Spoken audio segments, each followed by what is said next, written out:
तो कैसे हैं बच्चा पार्टी, मजा आ रहा है कि नहीं? अगर नहीं आ रहा है तो आज आएगा मजा।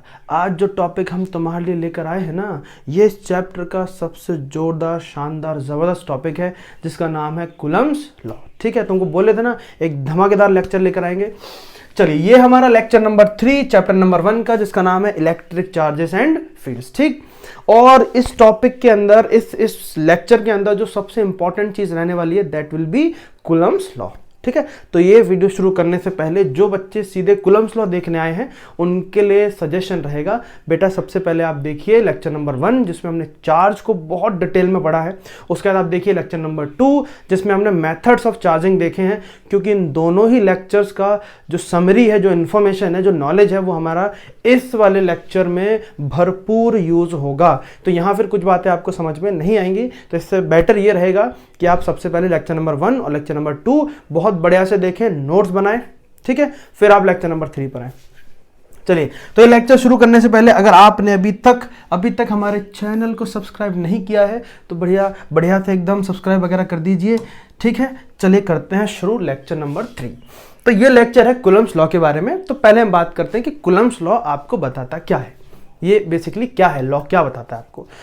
तो देखो, हम ये जानते हैं कि भाई हमारे पास दो तरीके के चार्ज पार्टिकल एग्जिस्ट करते हैं, एक होता है पॉजिटिव, एक होता है नेगेटिव। ठीक, और हमने ये भी पढ़ा था कि भाई दो सेम चार्ज पार्टिकल्स एक दूसरे पे लगाते हैं अपोजिट फोर्स, मतलब हम बोल सकते हैं रिपल्शन का force. Like charges repel each other, मतलब रिपेल करेंगे एक दूसरे पे, रिपल्शन का फोर्स लगाएंगे, और unlike charges attract each other, एक दूसरे को क्या करेंगे, अट्रैक्शन का फोर्स लगाएंगे। ये फोर्स कितना होगा, कोई दो चार्ज एक दूसरे पर कितना फोर्स लगाएंगे, बात समझ रहे हो ना? दो चार्ज पार्टिकल एक दूसरे पर कितना अमाउंट का फोर्स लगाएंगे, उसी फोर्स की वैल्यू हमें बताता है कौन, कूलम्ब्स लॉ। क्या समझे, बोलो समझे क्या नहीं? कूलम्ब्स लॉ आपको क्या बताता है, दो चार्ज पार्टिकल के बीच में कितना फोर्स लगेगा, उस फोर्स का जो मैग्नीट्यूड होगा, उसकी जो वैल्यू होगी, वो बताता है आपको कूलम्ब्स लॉ। ठीक है, तो फटाफट से नोट्स बनाना शुरू करिए और सबसे पहले हेडिंग डालिए बेटे इलेक्ट्रोस्टैटिक फोर्स। हेडिंग डालो electrostatic force, lecture number 3 heading डालो इलेक्ट्रोस्टैटिक फोर्स। ठीक है, इलेक्ट्रोस्टैटिक फोर्स ध्यान से समझते हैं। देखो, इलेक्ट्रोस्टैटिक फोर्स का मतलब ऐसा फोर्स जो दो चार्ज पार्टिकल के बीच में लगता हो, ऐसा फोर्स जो दो चार्ज पार्टिकल्स के बीच में लगता हो, उस फोर्स का नाम होता है इलेक्ट्रोस्टैटिक फोर्स। क्या समझे? The force which acts between two charge particles is called electrostatic force. क्या ये फोर्स का मतलब क्लियर हो गया? The force which acts between charge particles के बीच में जो फोर्स लगता है, उसको हम बोलते हैं इलेक्ट्रोस्टैटिक फोर्स। मतलब एक पॉजिटिव चार्ज बॉडी दूसरी पॉजिटिव चार्ज बॉडी पर जो रिपल्शन का फोर्स लगाती है, उस रिपल्शन वाले फोर्स का नाम क्या होता है? उस फोर्स का नाम होता है इलेक्ट्रोस्टैटिक फोर्स। क्या समझे? बोलो, क्लियर हो गई बात? इलेक्ट्रोस्टैटिक फोर्स का मतलब वैसा फोर्स जो दो चार्ज पार्टिकल के क्या लगता है, बीच में लगता है, उसको हम बोलते हैं क्या? Electrostatic force. तो कूलम्ब्स लॉ आपको क्या बताता है? कूलम्ब्स लॉ आपको बताता है इसी फोर्स का मैग्नीट्यूड। क्या बताता है? इसी फोर्स का मैग्नीट्यूड। मैग्नीट्यूड मतलब सर, मैग्नीट्यूड मतलब कितना फोर्स लग रहा है, कितना फोर्स लगेगा वो कौन बताएगा? जैसे मैं बोलूं कि भाई 3 कूलम्ब चार्ज एक ये रखा है और एक ये 2 कूलम्ब चार्ज रखा है, इसके बीच में कुछ डिस्टेंस है, मान लो 2 मीटर, तो बताओ ये एक दूसरे पर कितना फोर्स लगाएंगे?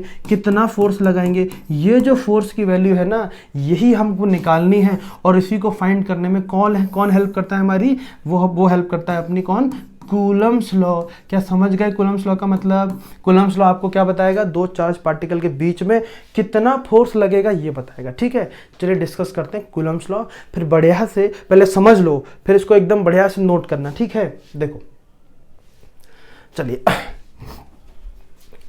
समझते हैं इसको। हाँ, कूलम्ब्स लॉ क्या बताते हैं? कूलम्ब्स लॉ एकदम बढ़िया डिटेल में। देखो 3 बातें बताएंगे कूलम्ब्स लॉ की, और यही 3 बातें आपको याद रखनी है किसमें, न्यूमेरिकल्स में, ठीक है। देखो क्या बताते हैं, ये ऐसा बोलते हैं कूलम्ब्स लॉ, ऐसा बोलते हैं कि अगर आपके पास कोई भी 2 चार्ज पार्टिकल्स है, मान लो Q1 और मान लो Q2, आपके पास 2 चार्ज पार्टिकल्स हैं Q1 एंड Q2, इनके बीच की डिस्टेंस हमने मान ली है r। कितनी है, r। 2 charge particles Q1 and Q2, बीच में डिस्टेंस हमने मान ली r। तो इनके बीच में लगने वाला जो फोर्स होगा उसको हम मान लेते हैं F। क्या मान लेते हैं, F। तो कूलम्ब्स लॉ ये कहता है, कूलम्ब्स लॉ ये कहता है कि जो F होगा ना, ये डायरेक्टली प्रोपोर्शनल होगा किसके, डायरेक्टली प्रोपोर्शनल होगा ये जो दोनों चार्जेस हैं, ये जो दोनों चार्जेस हैं, इन चार्ज के मैग्नीट्यूड के प्रोडक्ट के बराबर। चार्ज के मैग्नीट्यूड के प्रोडक्ट है ना, चार्ज के मैग्नीट्यूड के प्रोडक्ट, यहां लिख लेते हैं, चार्ज के मैग्नीट्यूड के प्रोडक्ट के डायरेक्टली प्रोपोर्शनल। चलो पहले समझते हैं, चार्ज का मैग्नीट्यूड बोले तो देखो चार्ज पॉजिटिव भी होता है नेगेटिव भी होता है, जैसे लिखा है +2 कूलम, फिर लिखा है -3 कूलम। तो इनके मैग्नीट्यूड का प्रोडक्ट, मैग्नीट्यूड बोले तो सिर्फ 2 × 3 किया जाएगा, इनका माइनस प्लस को हम इग्नोर करेंगे, ऐसा बोलता है लॉ। लॉ क्या बोलता है कि जो फोर्स होगा इन चार्ज के प्लस माइनस साइन को हमें अभी नहीं देखना है, इनके मैग्नीट्यूड देखो, चार्ज का मैग्नीट्यूड इधर 2 है इधर 3 है, तो 2 × 3 कितना हो गया, 6। इस 6 के डायरेक्टली प्रोपोर्शनल होगा फोर्स। मतलब मैग्नीट्यूड के लिए हम क्या लिखते हैं, मॉड लगाते हैं ना, तो Q1 magnitude of Q1 charge और मैग्नीट्यूड ऑफ Q2 चार्ज, दोनों का मैग्नीट्यूड हमने ले लिया और दोनों का इंटू कर दिया। इस इंटू के डायरेक्टली प्रोपोर्शनल होगा इनके बीच में लगने वाला फोर्स। बोलो क्या ये बात क्लियर है, बढ़िया से बोलो बात क्लियर है कि नहीं। इसको मान लेंगे हम इक्वेशन नंबर 1। अभी कुछ भी नोट नहीं करना बेटा, पहले समझो बढ़िया से, ठीक। नोट करने का सिस्टमेटिक तरीका तुमको बताएंगे ताकि जो बोर्ड्स वाले बच्चे हैं उनको दिक्कत नहीं आए, और जो नीट वाले बच्चे हैं वो भी इस व्यवस्थित तरीके से उतारे, नीट और जेई वाले, सो दैट आपको बाद में जब आप इनको रिविजन के लिए लो तो आपको बढ़िया से चीजें जो है वो समझ में आए, ठीक है। तो पहला फोर्स हो गया, तो फोर्स जो है डायरेक्टली प्रोपोर्शनल किसके, दोनों चार्ज के मैग्नीट्यूड के प्रोडक्ट के बराबर, प्लस माइनस हमको अभी नहीं देखना है, ठीक है। दूसरी चीज क्या बताता है फोर्स, दूसरी चीजें बताता है लॉ कि ये जो फोर्स होगा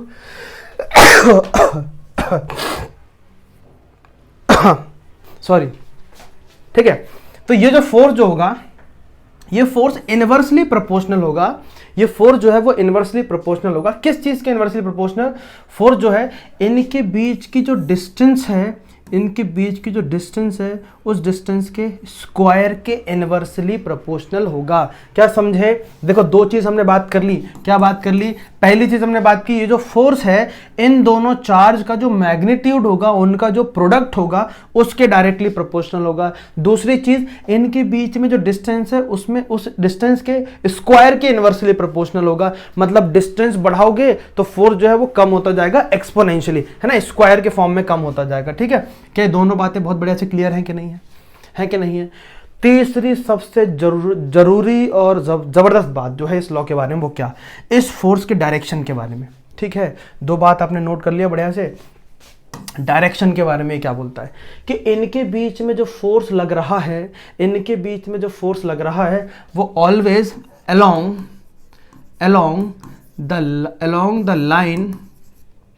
along the line joining the two charges, along the line joining the two charges। मतलब इन दोनों को जोड़ने वाली जो लाइन है, कौन सी लाइन है, ध्यान से देखिए बेटा, कौन सी लाइन है, कौन सी लाइन है दोनों को जोड़ने वाली, क्या ये लाइन है दोनों को जोड़ने वाली।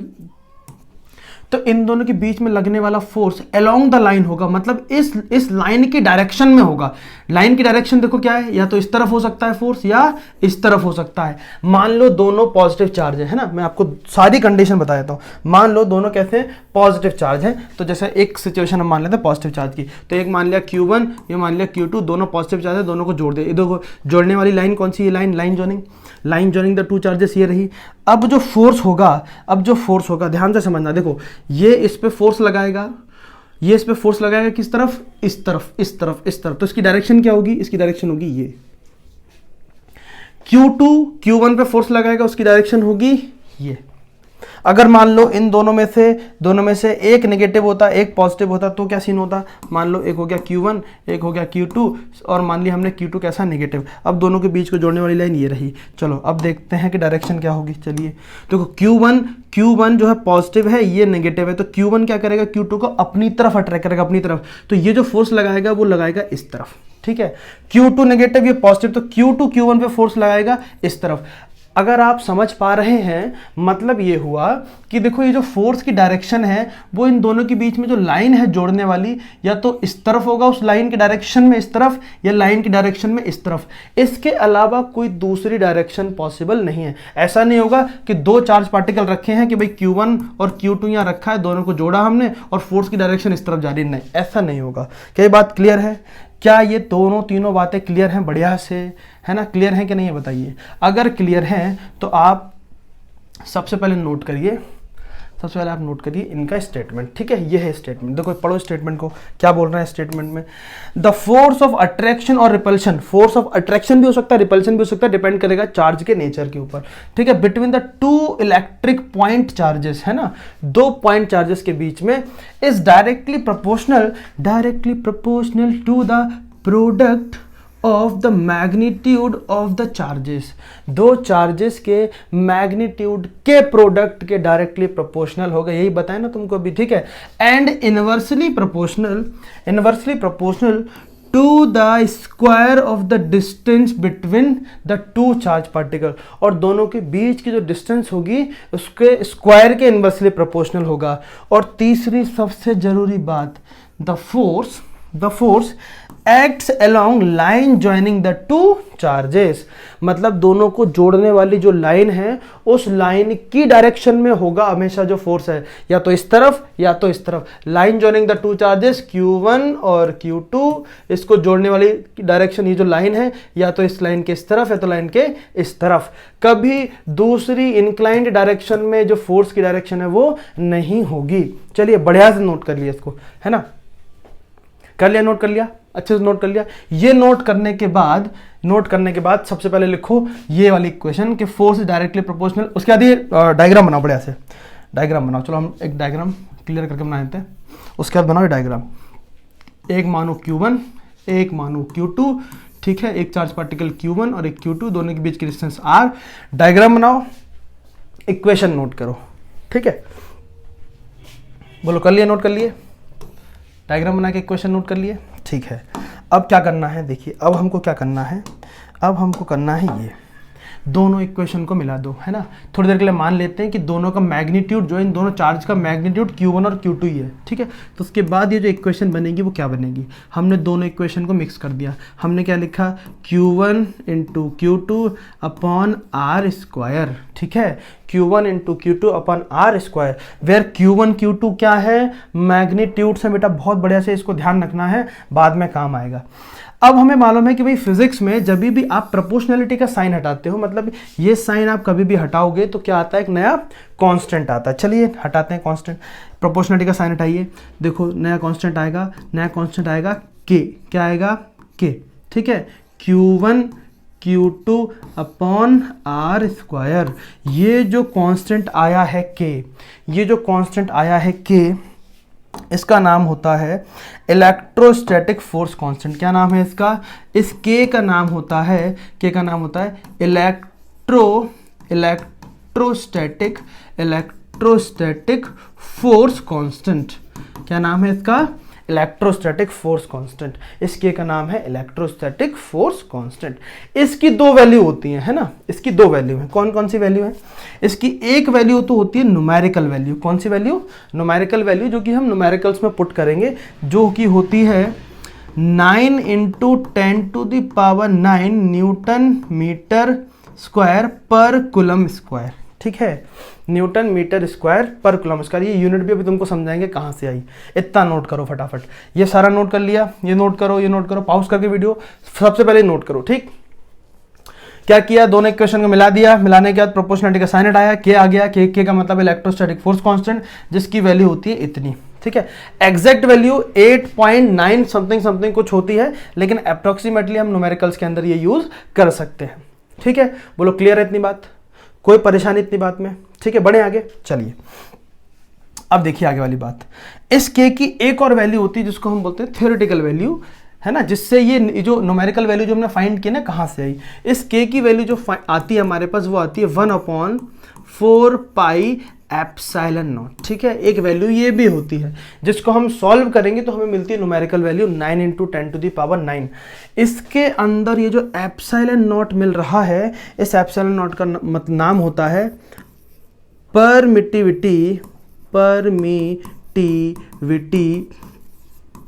Of free space, permittivity of free space. इसके बारे में हम बहुत बढ़िया से जस्ट इसके बाद एक दो टॉपिक बाद एक टॉपिक आएगा अपना, उसमें हम इसको बढ़िया से डिस्कस जो है वो करेंगे कि क्या होता है। ठीक है, ये नोट कर लिया बढ़िया से, कोई दिक्कत की बात है क्या? हमारे पास फाइनल फॉर्मूला ये आ चुका है बेटा, इसको बहुत अच्छे से नोट कर लो, याद कर लो। F = K(Q1Q2)/R का स्क्वायर। उसके अंदर K का मतलब electrostatic force constant, numerical value ये रही। उसके बाद इसकी एक थ्योरेटिकल वैल्यू भी होती है, इसको सॉल्व करके वो वाली वैल्यू आती है। ये वैल्यू होती है 1/4 पाई एप्सिलॉन नॉट, और एप्सिलॉन नॉट का मतलब होता है परमिटिविटी ऑफ फ्री स्पेस। इसको भी हम तुमको बताएंगे आगे, ठीक है, क्या होता है ये। चलिए इतना क्लियर, बढ़े आगे। ठीक है, अब देखो सबसे पहले तो इसके अंदर क्या क्या चीज़ें पूछी जाती हैं, छोटी छोटी चीज़ें जो हमको क्लियर होनी चाहिए। हम क्या सीखे कि दो चार्ज पार्टिकल के बीच में जो फोर्स लगता है वो होता है K(Q1Q2)/R²। ठीक है, दो चार्ज पार्टिकल के बीच में क्या होगा, जो फोर्स लगेगा वो इतना होगा। R मतलब उन दोनों के बीच की डिस्टेंस, Q1 Q2 मतलब उन चार्जेस के मैग्नीट्यूड, K का मतलब इलेक्ट्रोस्टैटिक फोर्स कांस्टेंट। अब इसके अंदर सबसे पहला क्वेश्चन जो पूछा जाता है, मतलब तुमको पता होना चाहिए, SI यूनिट ऑफ K की SI यूनिट। चलो बनाओ, क्या बनेगी, बनाओ फटाफट, क्या बनेगी? K की SI यूनिट के लिए क्या करें, K को यहां रखें, बाकी सारी चीज को उधर ले जाएं। बनाओ K की SI यूनिट के लिए, K को एक तरफ ले लो, R चला गया उधर, F(R²/Q1 × Q2)। ठीक है, जिसकी भी ऐसा यूनिट निकालनी है उसको एक तरफ रखना है, बाकी को एक तरफ ले जाओ। ठीक, चलो।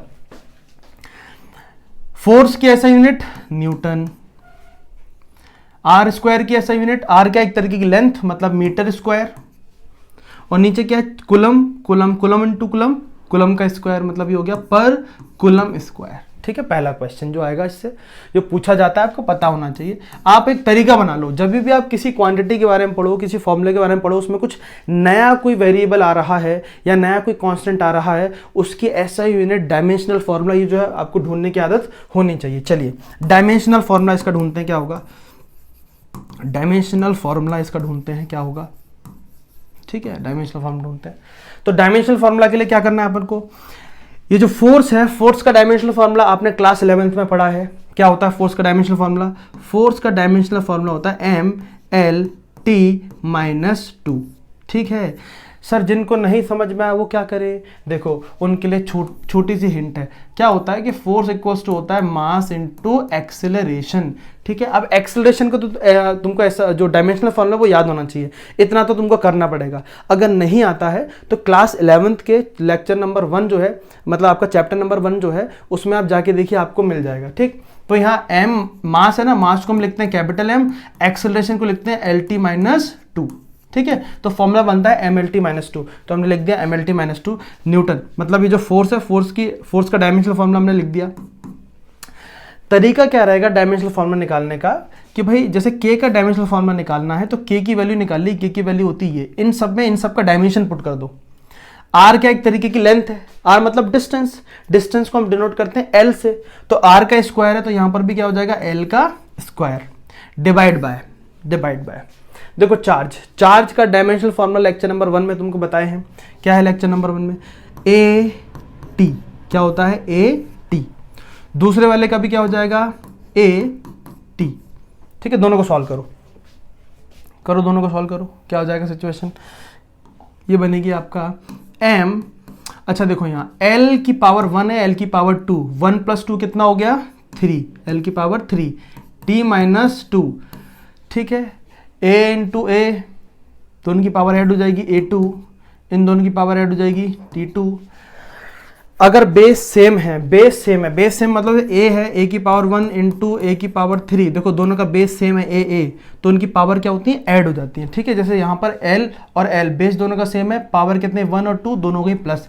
इसका देखो बेस सेम है, पावर कितनी है 1 और 1, 1 प्लस 1 कितना हो गया 2।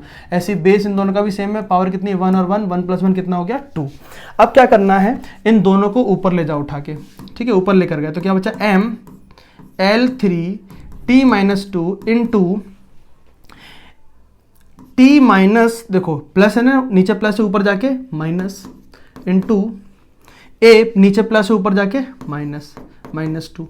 चलिए देखो दोनों का बेस सेम है, दोनों की प्लस पावर जो है प्लस कर दो तो -2 प्लस -2। ठीक है, तो क्या बनेगा -2 -2 माइनस माइनस प्लस कितना हो जाएगा -4।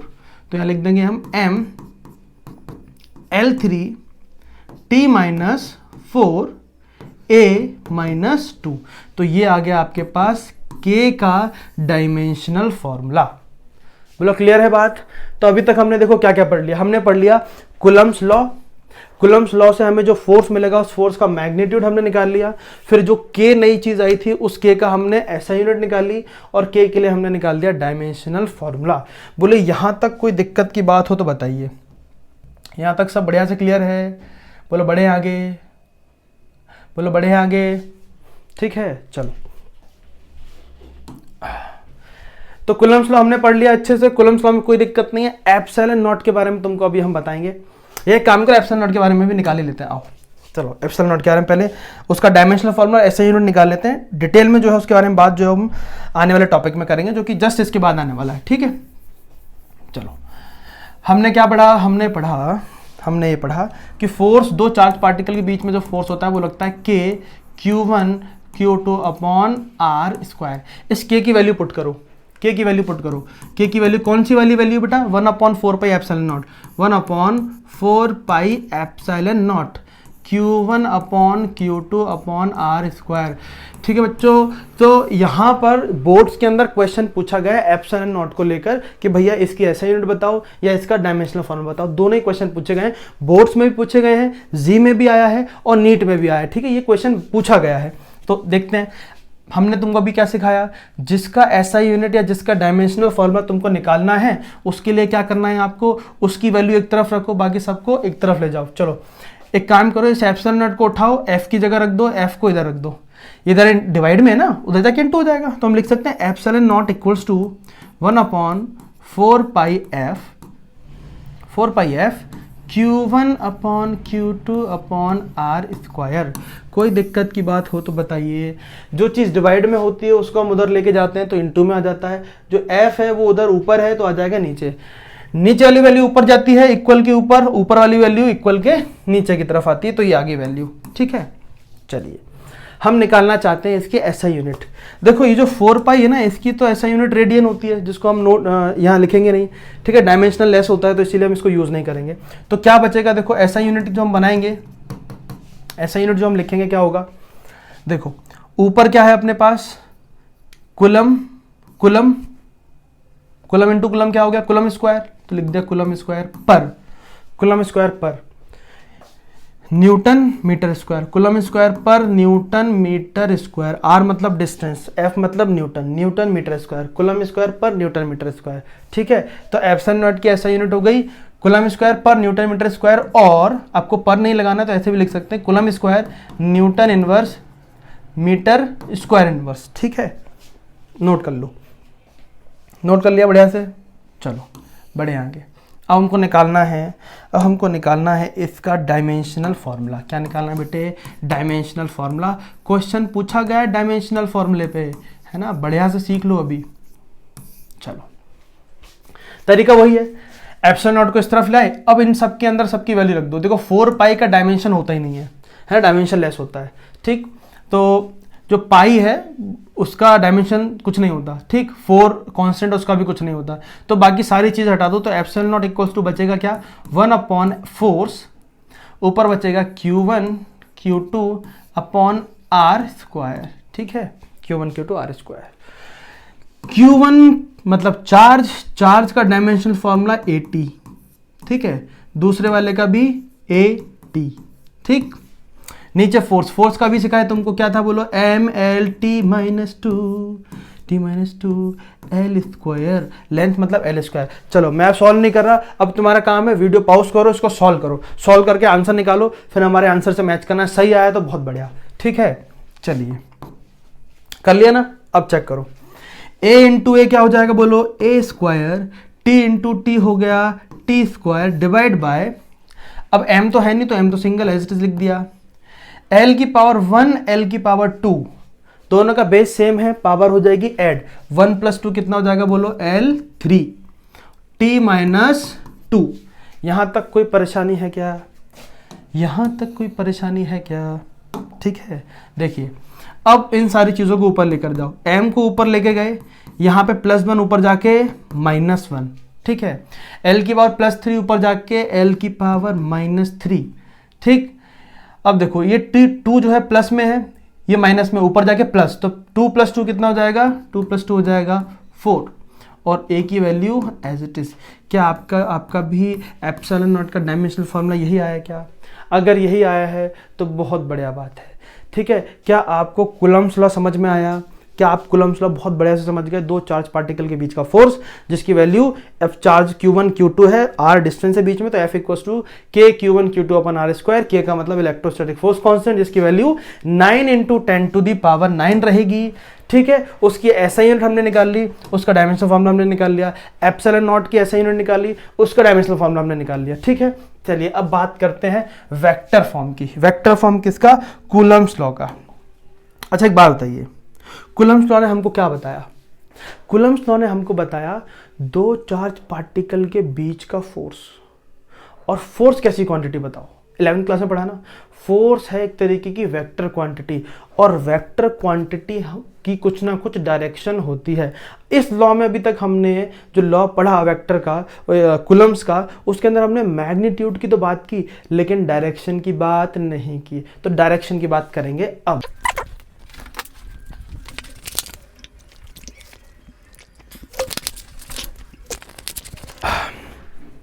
चलिए पानी वानी पी लिया जाए, ठीक है। चलिए शुरू करते हैं vector form of Coulomb's law. देखो बेसिकली वेक्टर फॉर्म जो है आपसे बोर्ड्स में कभी कभी पूछी जाती है, नीट जी में नहीं पूछी जाएगी, लेकिन डायरेक्शन पता होना चाहिए, न्यूमेरिकल्स में काम आता है, ठीक है। आइए मान लीजिए हम एक सिस्टम मान लेते हैं, एक चार्ज है Q1, एक चार्ज है Q2, Q1 Q2, इनके बीच की डिस्टेंस है बेटे चार, कितना R मान लिया हमने, कितनी मान ली? R मान ली, ठीक है। ये है Q1, ये है Q2, बीच में डिस्टेंस है कितना डिस्टेंस है बेटे? R डिस्टेंस है। चलिए बात करते हैं, देखो अगर ये दोनों पॉजिटिव चार्ज, ध्यान से समझना, अगर ये दोनों क्या हैं, दोनों पॉजिटिव चार्ज हैं, तो एक दूसरे को क्या करेंगे? एक दूसरे को ये करेंगे, एक दूसरे को ये करेंगे बेटे रिपेल। क्या करेंगे? रिपेल करेंगे। बोला सर बिल्कुल सही है सर। अच्छा रिपेल करेगा, ध्यान से समझना आप, अगर ये रिपेल करेगा तो Q1 को रिपेल कौन कर रहा है? Q2। Q2 को कौन रिपेल कर रहा है? Q1। इसका मतलब हम ऐसा बोल सकते हैं कि भाई Q1 पे फोर्स कौन लगा रहा है? Q2 लगा रहा है। Q2 पे कौन लगा रहा है? Q1 लगा रहा है। तो देखो हम क्या बोलने वाले हैं, हम बोल रहे हैं, हम इसको रिप्रेजेंट कैसे कर रहे हैं फोर्स का, कि force on particle 1 due to 2, force on one due to 2। उसको कैसे लिख रहे हैं? उसको लिख रहे हैं फोर्स ऑन 2 ड्यू टू, बोलो कोई दिक्कत, सिर्फ माना हमने, हम इसको कैसे पढ़ रहे हैं? Force on 1 due to 2, force on 2 due to 1। अच्छा समझने वाली बात यह है कि Q2 पे फोर्स लगा कौन रहा है? Q1 लगा रहा है, Q1, ठीक है। और Q2 पे कौन लगा रहा है? Q2 पे लगा रहा है Q1, Q1 पे लगा रहा है Q2, ठीक है। Q1 पे लगा रहा है Q2, Q2 पे लगा रहा है Q1। अब देखो ध्यान से, देखो जो इलेक्ट्रोस्टैटिक फोर्स होता है ना, ये जो फोर्स जो होते हैं, जो दो चीज़ों के बीच में लगते हैं, बेसिकली क्या होते हैं? ये म्यूचुअल इंट्रैक्शंस होते हैं। क्या होते हैं? Mutual interaction.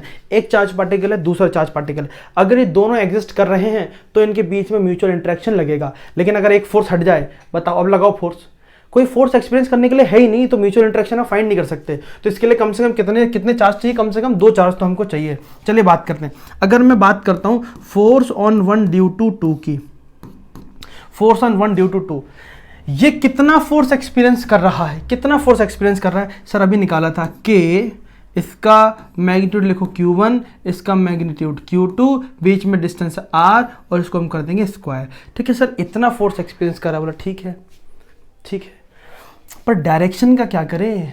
हमको डायरेक्शन के लिए क्लास 11th की थोड़ी सी जानकारी चाहिए होगी। याद करो, हमने क्लास 11th में पढ़े थे I, J और K, जिनको हम क्या बोलते थे? हम बोलते थे यूनिट वेक्टर्स।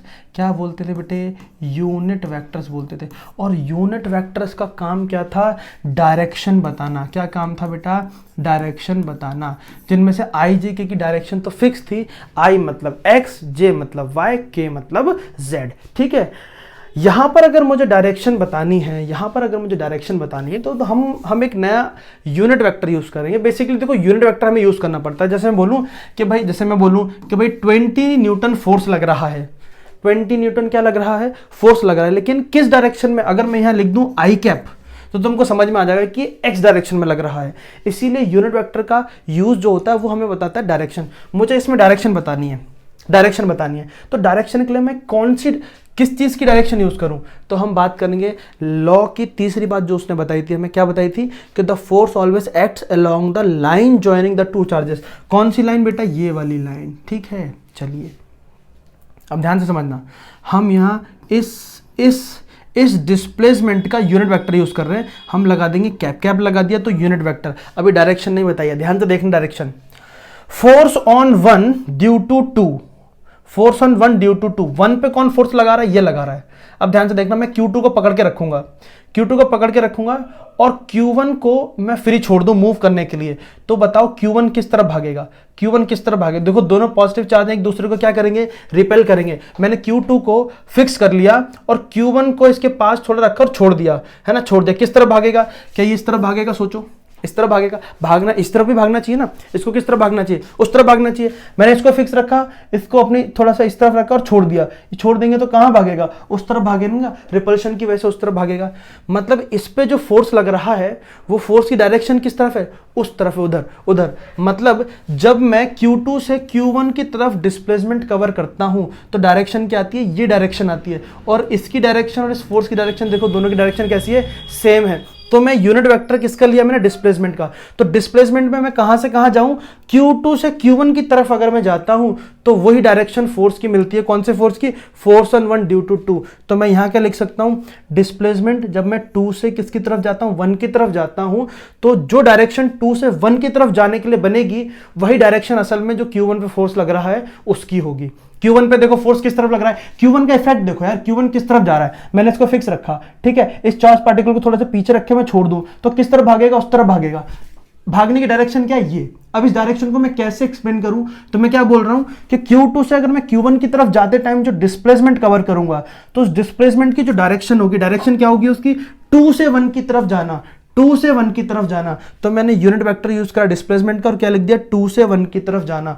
2 से 1 की तरफ जो मैं जा रहा हूं तो जो डायरेक्शन होगी वही डायरेक्शन इस फोर्स की भी होगी। बोलो क्या बात क्लियर? क्या बात क्लियर है? बोलो।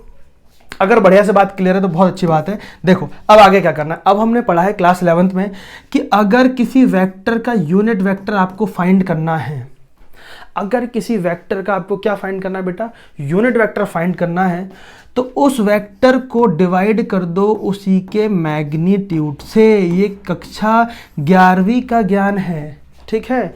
किसी यूनिट वेक्टर को अगर आप फाइंड करना चाहते हो तो आप उसके वेक्टर को उसी के मैग्नीट्यूड से डिवाइड कर दो तो आपको क्या मिल जाएगा? यूनिट वेक्टर मिल जाएगा, ठीक है। एक छोटा सा एग्जांपल दे देते हैं, चलो थोड़ा और क्लियर हो जाएगा। जैसे मैं बोलूँ एक फोर्स है 20I वाला, है ना। तो ये तो हो गया वेक्टर।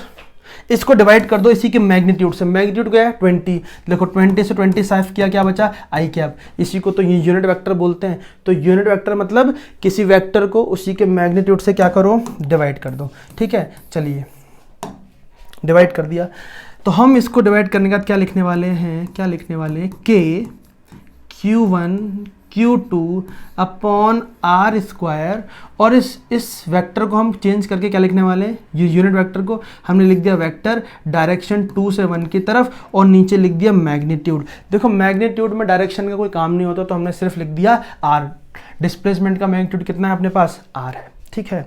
चलिए आर की आर से कर दो इनटू, तो हमारे पास जो फाइनल वेक्टर फॉर्म बनेगी that will be force on 1 due to 2 will be equals to K Q1 Q2 upon are cube, और यहाँ आपके पास हो जाएगा आर वेक्टर 2 1। क्या ये बात क्लियर है? चलो फटाफट से इसके ऊपर जो फोर्स है ना, फोर्स ऑन 2 ड्यू टू 1, इसके लिए वेक्टर फॉर्म निकालो वेक्टर फॉर्म। क्या ये वेक्टर फॉर्म ऐसी आ रही है? क्या ये वेक्टर फॉर्म दिखने में ऐसी है क्या?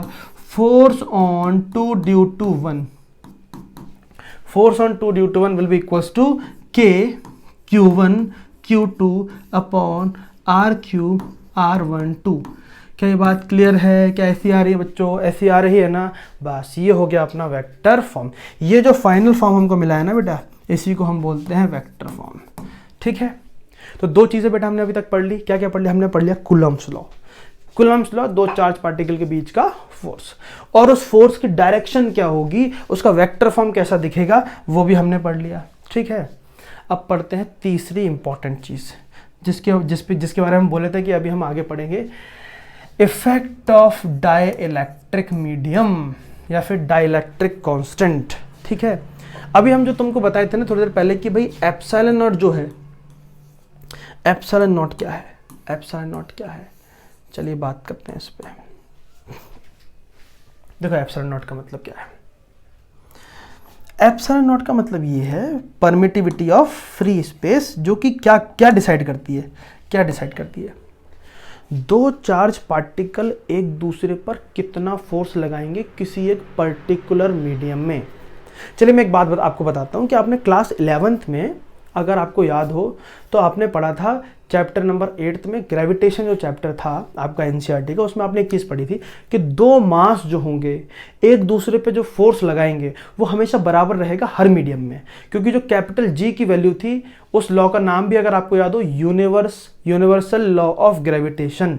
यूनिवर्सल लॉ मतलब कि दो मास हैं, 2 किलो, बीच में डिस्टेंस 2 मीटर, इनके बीच में जो फोर्स है इसकी वैल्यू कभी चेंज नहीं होगी। आप इनको वाटर में रखो, आप इनको ग्लास के बीच में रखो, आप इनको स्पेस में ले जाओ, आप कहीं भी ले जाके रखो, इनके बीच का जो फोर्स है उसकी वैल्यू चेंज नहीं होगी। लेकिन क्या चार्जेस के साथ भी ऐसा है क्या? नहीं भैया, चार्जेस के साथ ऐसा नहीं है। चार्जेस मान लो Q1 और Q2 फोर्स जो चार्ज हैं, इनके बीच में डिस्टेंस R है, बिल्कुल सेम सिचुएशन के साथ अगर मैं इनको स्पेस में रखता हूं तो इनके अंदर जो फोर्स आएगा वो अलग आएगा। मान लो वो आया F1, फिर मैंने इनको रख दिया वाटर के अंदर, है ना, वाटर के अंदर, तो इनके बीच का फोर्स आएगा F2, ये दोनों अलग अलग होंगे। फिर मैंने तीसरा रख दिया, मान लो दो चार्ज पार्टिकल के बीच में रख दिया मैंने ग्लास, तो फोर्स अलग अलग आएगा। मतलब ये कि अगर मीडियम चेंज होगा तो ये फोर्स की वैल्यू भी चेंज होगी। ठीक है, तो ये जो वैल्यू है ना, जो डिसाइड कर रही है कि फोर्स कितना लगेगा, कौन से मीडियम में कितना फोर्स लगेगा, उसी को बोलते हैं permittivity of medium. Permittivity of medium जो कि क्या डिसाइड करती है, किन्हीं दो चार्ज पार्टिकल के बीच में कितना फोर्स लगेगा। और मैं ढंग से आपको बताऊं कि मैं पहले आपको एक लेक्चर आएगा इलेक्ट्रिक फील्ड, उसमें और बढ़िया से क्लियर होगा कि भाई कि इलेक्ट्रिक फील्ड को रेजिस्ट करने वाली जो प्रॉपर्टी होती है मीडियम की ऐसी प्रॉपर्टी जो इलेक्ट्रिक फील्ड को अपोज करे, उसको परमिटिविटी बोलते हैं, जो कि आने वाले लेक्चर में और बढ़िया से क्लियर हो जाएगी। ठीक है, अभी आप इस चैप्टर में याद रखो, एप्सिलॉन नॉट मतलब मीडियम की वो प्रॉपर्टी जो कूलम्ब्स फोर्स को अफेक्ट करती है, कम करने की कोशिश करती है ना, आप ऐसे याद रखो। परमिटिविटी मतलब मीडियम की वो प्रॉपर्टी जो चार्ज पार्टिकल के बीच के फोर्स को कम या ज्यादा करने की कोशिश करती है, ज्यादा तो कभी नहीं करती, कम ही करती है ऑलवेज। ठीक है, तो सबसे ज्यादा फोर्स कौन से मीडियम में पाया जाता है? वो पाया जाता है आपका वैक्यूम में। ठीक है, वैक्यूम के बाद आप कोई से मीडियम में चले जाओ, आपको कूलम्ब्स जो फोर्स की जो वैल्यू है वो हमेशा आपको कम ही मिलेगी। ठीक है, चलिए डाइइलेक्ट्रिक कांस्टेंट आपको क्या बताता है? मान लीजिए कि दो चार्ज पार्टिकल आपने लिए और इनको आपने रखा है वैक्यूम में। कहाँ रखा है बेटे? फ्री स्पेस में रखा है ना, तो बीच में डिस्टेंस बना दी ये। चलिए, और वैक्यूम की परमिटिविटी होती है कितनी? एप्सिलॉन नॉट, है ना। तो इनके बीच के फोर्स की वैल्यू मैं कैसे लिख सकता हूं? क्या मैं ऐसे लिख सकता हूं, F equals to K Q1 Q2 upon R²। बिल्कुल लिख सकते हैं। इस K की वैल्यू पुट कर दो, एक काम करो, 1/4 epsilon naught Q1 Q2 upon R²। Equation number 1 मान लो, और इस फोर्स को हम बोलते थे कि ये फोर्स कहां पर है? ये वैक्यूम का फोर्स है। कौन सा फोर्स है ये? वैक्यूम का फोर्स है। दो चार्ज पार्टिकल वैक्यूम में रखे r डिस्टेंस पे, उनके बीच का फोर्स कितना होगा? इतना होगा। ठीक है, अब दूसरा केस लेते हैं, केस 2। ठीक है, केस 2 केस 2 केस 2। ठीक है, ये होगा केस 1 और ये हो गया ये केस 2। तो केस 1 कहाँ का है बेटे? वैक्यूम का है। कहाँ का है? वैक्यूम का है। अब हम दूसरे किसी मीडियम की बात करते हैं जिसकी परमिटिविटी है एप्सिलॉन। कितनी है बेटा परमिटिविटी?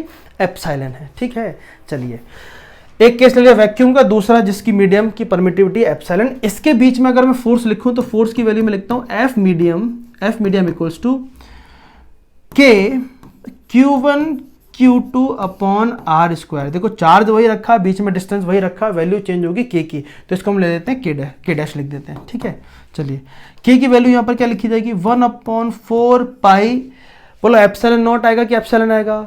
ये कौन से मीडियम में है? ऐसे मीडियम में जिसकी परमिटिविटी कितनी है? एप्सिलॉन। तो एप्सिलॉन नॉट की जगह क्या आएगा? एप्सिलॉन। बाकी लिखो Q1 Q2 upon R square. Equation number बेटा 2। बोलो ठीक है, इतनी बात में कोई परेशानी, कोई दिक्कत? ठीक है, एफ वैक्यूम इतना हो गया, एफ मीडियम इतना हो गया। इक्वेशन नंबर 1 और 2 दोनों को कर दो बेटा डिवाइड। चलो फटाफट से डिवाइड करो। देखो डिवाइड कर देते हैं, यहाँ डिवाइड करके देखते हैं क्या सिचुएशन बन रही है। आओ, हमने डिवाइड कर दिया F vacuum divide by F medium. ठीक है, एफ वैक्यूम की वैल्यू क्या थी? 1/4 pi epsilon naught Q1 Q2 upon R square divide by 1/4 pi epsilon Q1 Q2 upon R square. ठीक है, वैल्यू रख दी, दोनों को डिवाइड करो। बोलो आर स्क्वायर से आर स्क्वायर गायब। ठीक है, आर स्क्वायर से आर स्क्वायर गायब, Q1 2 गायब, 4 पाई से 4 पाई गायब।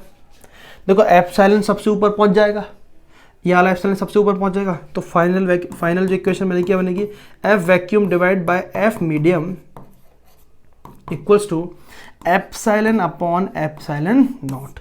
ये जो वैल्यू आई है ना बेटे, ये जो वैल्यू आई है हमारे पास, ये जो वैल्यू आई है ना F vacuum upon F medium, dielectric का क्या फर्क पड़ेगा है ना, अभी बताते हैं। चलो देखो डाइलेक्ट्रिक का मतलब क्या होता है, कितनी बात क्लियर है? एक बार हमने वैक्यूम में रखा, एक बार आपने मीडियम में रखा, दोनों को डिवाइड कर दिया। अब मैं ये जो वैल्यू आ रही है हमारे पास, permittivity of medium divided by permittivity of vacuum, इसकी जो वैल्यू आती है ना इसको बोलते हैं के। ये जो स्टाइलिस्ट के है ना इसका नाम होता है डाई इलेक्ट्रिक कांस्टेंट। क्या होता है? Dielectric constant. सर वो सब तो ठीक है, ये बताओ डाइलेक्ट्रिक क्या होता है? डाइलेक्ट्रिक कांस्टेंट तो हो गया, ये सब भी हमने समझ लिया। सर ये नहीं समझ में आया कि डाइलेक्ट्रिक होता क्या है? बेटा देखो डाइलेक्ट्रिक का मतलब होता है एक तरीके का मटेरियल जो कि जिसकी कंडक्टिविटी बहुत कम होती हो, यानी कि कंडक्टिविटी होती मतलब इंसुलेटर समझ लो एक तरीके से। क्या है? इंसुलेटर है। इसमें जिसकी कंडक्टिविटी कंडक्टर से बहुत ज़्यादा कम होती है, लेकिन ये चार्ज को होल्ड कर लेता है, ये पोलराइज हो जाता है अच्छे से। क्या हो जाता है? ये पोलराइज हो जाएगा, चार्ज को होल्ड कर लेगा लेकिन चार्ज को फ्लो नहीं कर पाएगा, ऐसा मीडियम। ठीक है, उसको हम बोलते हैं डाइलेक्ट्रिक मीडियम। तो अब सॉल्व करके ये जो डाइलेक्ट्रिक कांस्टेंट आया है हमारे पास, डाइलेक्ट्रिक कांस्टेंट जो आया है हमारे पास, देखो हम इसको यहाँ नोट कर लेते हैं कि एफ वैक्यूम डिवाइड बाय हमारे पास आया एफ मीडियम, और ये वैल्यू हमारे पास आई है एप्सिलॉन अपॉन एप्सिलॉन नॉट, इसको हमने मान लिया के। ये जो के है ना, ये दो मीडियम का पेयर का वैल्यू होती है। जैसे मैं बोलूं कि कोई ग्लास है, जैसे मान लो ग्लास है, ग्लास की परमिटिविटी एप्सिलॉन है, थोड़ी देर के लिए ऐसे मान लो ग्लास की परमिटिविटी एप्सिलॉन है और वैक्यूम की परमिटिविटी एप्सिलॉन नॉट है। ग्लास की परमिटिविटी एप्सिलॉन है, वैक्यूम की परमिटिविटी एप्सिलॉन नॉट है। अगर मैं ग्लास की परमिटिविटी वैक्यूम से डिवाइड कर दूं तो मेरे पास जो आएगा, मेरे पास आएगी ग्लास की परमिटिविटी ऑफ ग्लास पर permittivity of glass with respect to vacuum. Refractive index पढ़ते थे ना क्लास 10th में, बिल्कुल वैसा ही है देखने में, permittivity of glass with respect to vacuum. ठीक है, तो ये जो वैल्यू आती है ना हमारे पास, ये रिलेटिव वैल्यू होती है, इसी को हम बोलते हैं डाइलेक्ट्रिक कांस्टेंट। क्या बोलते हैं? Dielectric constant, dielectric constant. और एक और नाम है बढ़िया सा इसका, एक और नाम है बेटा, नोट करके रखना सारी चीज तो मजा आएगा आपको, ठीक है। एक और नाम है इसका, इसको बोलते हैं रिलेटिव परमिटिविटी। रिलेटिव परमिटिविटी क्या वैल्यू है? रिलेटिव परमिटिविटी, ठीक है, रिलेटिव परमिटिविटी। इस पूरी वैल्यू, इस पूरे डेरिवेशन का जो सेंस निकला है ना, इस सेंस से अपन को काम है। जितने जी नीट वाले बच्चे ना, वो सारी चीज समझने के बाद आखिरी चीज जो उनको याद रखनी है वो ये है, ठीक है। क्या याद रखना है बोलो? इतना नोट कर लिए, नोट कर लो फटाफट, ठीक है। इतना नोट करने के बाद आखिरी चीज जो हम सीखे हैं वो ये है, क्या है कि एफ वैक्यूम जो है उसके डिवाइड बाय एफ मीडियम अगर हम करें तो epsilon divide by epsilon not, जो हमारे पास जो आती है वैल्यू आती है के, और ये के का मतलब डाइलेक्ट्रिक कांस्टेंट। अब मुझे किसी मीडियम के अंदर फोर्स चाहिए, तो मैं एफ मीडियम की वैल्यू जो फाइंड करूंगा ना, एफ मीडियम की वैल्यू जो फाइंड करूंगा वो कितनी होगी? एफ वैक्यूम डिवाइड बाय के, और यही हमको सीखना है। इसका मतलब ही समझाते हैं तुमको, इसका मतलब, इस इक्वेशन का मतलब ही समझाते हैं। देखो इस इक्वेशन का मतलब बेटा ये हुआ, ध्यान से समझना, बहुत ध्यान समझना। इस इक्वेशन का मतलब ये हुआ कि मान लो कि दो charge particle Q1 and Q2 रखे हैं वैक्यूम में। कहाँ रखे हैं? वैक्यूम में रखे हैं, और इनके बीच का जो फोर्स है वो है मान लो 50 न्यूटन। कितना है? 50 न्यूटन है। फिर हमने इनको ना किसी दूसरे मीडियम में रख दिया। कहाँ रख दिया? दूसरे मीडियम में रख दिया, इनके बीच में रख दिया ग्लास। क्या रख दिया? गिलास रख दिया, जिसका डाइलेक्ट्रिक कांस्टेंट आपको गिवन होगा। अगर नहीं गिवन है तो परमिटिविटी गिवन होगी। अगर परमिटिविटी गिवन है तो कैसे निकालोगे? परमिटिविटी को डिवाइड कर दो एप्सिलॉन नॉट से, तो तुमको मिल जाएगा इसका डाइलेक्ट्रिक कांस्टेंट। क्या मिल जाएगा? Dielectric constant. और जैसे डाइलेक्ट्रिक कांस्टेंट मिला तो हमें पता है क्या, कि इनके बीच का जो फोर्स होगा, जो वैक्यूम में फोर्स था इन चार्ज के बीच में, उसको अगर मैं डिवाइड कर दूं के से, तो मुझे जो वैल्यू मिलेगी फोर्स की वो किस में मिल जाएगी? ग्लास के बीच में। फॉर एग्जाम्पल मैंने बोला कि Q1 और Q2 के बीच का फोर्स वैक्यूम के अंदर है मान लो 50। कितना है? 50। इनको दूसरे मीडियम में रख दिया जिसका डाइलेक्ट्रिक कांस्टेंट था 2। कितना था? डाइलेक्ट्रिक कांस्टेंट कितना बेटा? 2। तो अब इसके बीच में फोर्स निकालो, इस मीडियम में फोर्स निकालो, कितना होगा? तो सिंपल है, वैक्यूम में जो फोर्स था उसको डिवाइड कर दो 2 से। तो वैक्यूम में कितना था? 50 डिवाइड बाय 2 कितना हो गया? 25 न्यूटन इज द आंसर। क्या ये बात समझे कि किसी डाइलेक्ट्रिक कांस्टेंट या डाइलेक्ट्रिक मटेरियल के बीच में आप चार्ज पार्टिकल रख रहे हो, तो जो ओरिजिनल फोर्स जो होगा उनका, जो वैक्यूम में फोर्स होगा, तो डाइलेक्ट्रिक कांस्टेंट से अगर उसको डिवाइड कर दें तो उस मीडियम में कितना फोर्स होगा वो हमें मिल जाएगा। बोलो क्या ये तीनों टॉपिक बढ़िया से क्लियर है? अगर ये तीनों टॉपिक बढ़िया से क्लियर है तो फिर हम कर सकते हैं बेटा इनके न्यूमेरिकल्स, ठीक है। चलिए आइए न्यूमेरिकल्स की बात करते हैं। देखो ये लेक्चर इतना ज़्यादा बड़ा हो रहा है कि अगर मैं इसको ढंग से बहुत तगड़े तरीके से पूरा नीट जी के सारे पैटर्न्स बताऊं ना, तो ये 4-5 घंटे की वीडियो हो जाएगी। तो इसीलिए हम लेक्चर नंबर 1, 2, 3 जो है अपना जो पार्ट 1 है, 2 भी आएगा, 3 भी आ सकता है इस वाले लेक्चर का, ठीक है। क्योंकि ये इंपॉर्टेंट है, जी नीट में बहुत भर के क्वेश्चन आते हैं इससे, ठीक है। तो ये बेसिक है, यहाँ से हम अंडरस्टैंडिंग अपनी ग्रो करेंगे। फिर पार्ट नंबर 2 और 3 कॉलम्स का पार्ट 2 और पार्ट 3 जो आएगा उसमें हम इसके जितने न्यूमेरिकल हैं, जितने टाइप्स के न्यूमेरिकल हैं, सारे कवर कर लेंगे उसमें, ठीक है। चलिए क्या बोला? What is the force between two small charge spheres having charges इतना, ठीक है, हैविंग चार्जेस इतना और इतना, place at 30 centimetre apart in air. बहुत बढ़िया क्वेश्चन, ठीक है, अपनी अंडरस्टैंडिंग बढ़ाने के लिए बहुत अच्छा क्वेश्चन है। चलिए शुरू करते हैं। सबसे पहले क्या करना है बेटा, अगर न्यूमेरिकल से डरते हो ना तुम लोग, तो क्या करना है तुमको? सिंपली गिवन लिखो। सबसे पहले क्या लिखो बेटे? गिवन लिखो। जो बढ़िया बच्चे हैं अपने, जिनके न्यूमेरिकल बहुत तगड़े हैं, वो तो सीधे बेटा सॉल्व करो, और जिनको न्यूमेरिकल्स में प्रॉब्लम है बेटा वो इधर ध्यान दो, ठीक है। क्या लिखना है? क्वेश्चन पढ़ो। What is the force between two small charge spheres having charges इतना। 2 स्फीयर्स है बेटे, 2 स्फीयर्स है, ठीक है। 2 स्फीयर्स बोलने उसने, दोनों का चार्ज है कितना? इसका चार्ज है बेटा 2 × 10⁻⁷। इसका चार्ज है कितना चार्ज है बेटे? 3 × 10⁻⁷। और दोनों रखे हुए कहां पर? 30 सेंटीमीटर पे। 30 सेंटीमीटर, बीच में डिस्टेंस कितना है? 30 सेंटीमीटर, ठीक है। हमें निकालना है फोर्स। क्या निकालना है बेटा? फोर्स निकालना है। फोर्स के लिए हमें पता है कूलम्स लॉ लगाना पड़ेगा। कूलम्स लॉ का फॉर्मूला हमें मालूम है, क्या होता है बोलो? F = क्या होता है? K Q1 Q2 upon R²। K Q1 Q2 upon R², ठीक है। चलिए K की वैल्यू तुमको बताए थे 9 × 10⁹ लिखना है। चलो लिखो 9 × 10⁹ Q1 की वैल्यू कितनी है? देखो Q कहाँ? ये रहा 2 इंटू 10 टू द पावर -7, 3 की वैल्यू कहाँ है, 3 इंटू 10 टू द पावर -7, सारी वैल्यू पुट कर लो।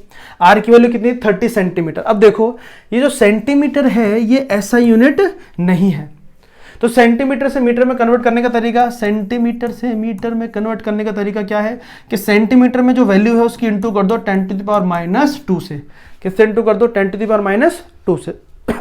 तो 30 इंटू 10 टू द पावर -2 का होल स्क्वायर। सर -2 से इंटू क्यों किया, क्योंकि हमको पता है बेटे कि 1 मीटर में कितने सेंटीमीटर होते हैं, 100 सेंटीमीटर होते हैं, कितने 100, और 1 सेंटीमीटर में कितने मीटर्स होते हैं, 1/100 मीटर्स होते हैं। 100 को ऊपर ले जाओ 10 टू द पावर -2 हो जाएगा, इसीलिए हमने इंटू किया। ठीक है चलो सॉल्व कर लें इसको। देखो जिनको कैलकुलेशन में प्रॉब्लम है वो इधर देखें बढ़िया से। सबसे पहले 10 की पावर सॉल्व करो, और जिनको आती है वो बढ़िया सॉल्व करके आंसर निकालो, लास्ट में चेक कर लेना। ठीक है देखो 10 की पावर एक साथ लिख लो, -7 क्या हो जाएगा, -14, 9 2 जा कितना हो गया 18, ठीक है 9 2 जा 18, और 18 3 जा कितना हो गया, 18 3 जा 54, 2 3 6 9, हाँ ठीक है 54, तो लिख दिया बेटा 54 इनटू क्या किया, 9 2 जा 18, 18 3 जा 54। बात क्लियर। अब इधर देखो यहां लिखा हमने 10 to the power 9 as it is, और इन दोनों को प्लस कर लिया, 10 to the power -7 -7 minus minus हो जाएगा plus, 10 to the power -14 divided by, इसका स्क्वायर कर लो, 30 का स्क्वायर कितना हो जाएगा 900 इंटू 10 टू दी पावर -2 का स्क्वायर करोगे, देखो जो पावर है ना, पावर की इंटू होती है अंदर वाली पावर से, तो कितना हो जाएगा 10 टू दी पावर -4। बोलो क्लियर है बात, कोई दिक्कत इसमें। चलिए आगे बढ़े, आगे सॉल्व करें इसको, आगे देखें तो सॉल्यूशन जो है अपना इधर जाएगा। चलिए क्या करना है अपन को, नीचे वाली वैल्यू को, जिनको कैलकुलेशन में बहुत ज़्यादा प्रॉब्लम है ना, मैं बिल्कुल मतलब ऐसे बताना चाह रहा हूँ कि किसी बच्चों को ऐसा होना नहीं चाहिए कि समझ में नहीं आया सर। जिनको आती है कैलकुलेशन बेटा वो तो आंसर निकाल के रखो, सीधे आंसर चेक करना। जिनको प्रॉब्लम है न्यूमेरिकल्स में वो इधर देखो। ठीक, इस 900 को आप कैसे लिख सकते हो, आप लिख सकते हो 54 इंटू 10 टू दी पावर, अच्छा इधर देखो ये माइनस में, ये प्लस में, प्लस माइनस क्या होता है माइनस, प्लस माइनस माइनस, 14 में से 9 को माइनस करो कितना हो जाएगा -5 आएगा, -5 आएगा। ठीक है, डिवाइड बाय, अब देखो मैं लिखूंगा 9 और इसको लिख दूंगा 10 टू दी पावर 2, और यहाँ क्या है 10 टू दी पावर -4। ठीक है, 10 टू दी पावर 2 लिख दिया, इसको 900 है ना, 10 टू दी पावर 2 लिख दिया। ठीक है, अब देखो आगे क्या करेंगे, इन दोनों को सॉल्व करो, कितना हो जाएगा +2 -4, -2 बचेगा, और 9 से इसको निपटा दो, कितना हो जाएगा 6। ठीक है, तो ऊपर क्या बचा, ऊपर बचा 6 इंटू 10 टू दी पावर -5, और नीचे क्या बचा 10 टू दी पावर -2। अब 10 टू दी पावर -2 को भी ले जाओ ऊपर, 10 टू दी पावर -2 को भी ले जाओ ऊपर, तो 6 into 10 to the power -5 into 10 to the power +2, तो -5 +2 कितना बचेगा -3, तो आंसर हो जाएगा 6 इंटू 10 टू दी पावर -3, और क्या निकाला है हमने फोर्स, तो यूनिट हो जाएगी न्यूटन। क्या सबका आंसर सही था? क्या अपने जो धुरंधर बच्चे हैं उनका आंसर यही था? क्या अपने ज़बरदस्त बच्चे जो हैं, सारे बच्चे जिनको न्यूमेरिकल्स में प्रॉब्लम है, इक्वेशन सॉल्व करने में प्रॉब्लम है, क्या उनको सारी चीज़ बढ़िया से क्लियर हुई, क्या हुई या नहीं है बताओ? अगर हो गई है ना बहुत बढ़िया बेटा, अगर हो गए समझ में आ रहा है ना, लेक्चर को लाइक कर देना, सब्सक्राइब मार देना चैनल।